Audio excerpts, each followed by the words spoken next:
बिस्मिल्लाहिर्रहमानिर्रहीम। मैं हूँ रफ़ीक बलोच।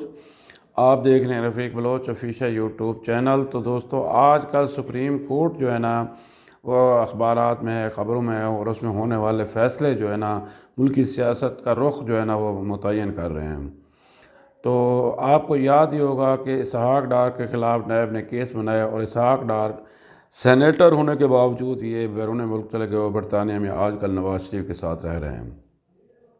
हुकूमत ने बड़ी कोशिश की कि उसका जो है ना वो नोटिफिकेशन जो है ना वो ना किया जाए और उसकी रुकनियत ख़त्म की जाए। और वो ज़राए ये बताते हैं कि सेनेटर इसहाक डार की सीट पर जो है ना इसको लड़ाना चाहते थे तरीन को। तो उसके लिए उन्होंने जो है ना अपील भी दायर की, और इनके जो है ना कल पुर्जे जो है ना इनके जो फ्रंट मैन हैं उन्होंने वो हाई कोर्ट भी गए। फिर इसी तरह सुप्रीम कोर्ट में एक पेंडिंग थी उनकी जो है ना एक दरख्वास्त, जिसमें उन्होंने सुप्रीम कोर्ट में इसहाक डार की नाअहली मांगी थी, और वो उसमें उन्होंने कहा था कि उसका बतौर सेनेटर जो है ना नोटिफिकेशन जो है ना वो भी रोका जाए। तो गुज़श्ता रोज़ समाअत हुई सुप्रीम कोर्ट में इसहाक डार की नाअहली के मुतालिक। तो उसकी अदम पैरवी की वजह से वो दरख्वास्त खारिज हो गई।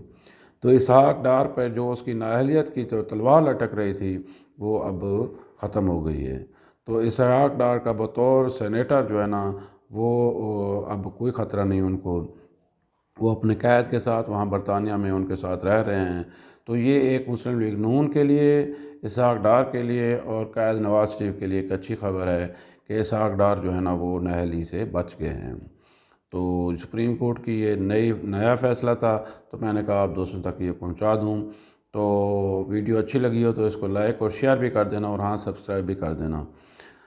तो इस दुआ के साथ अल्लाह ताला आपका हामी और नासिर हो। वस्सलाम।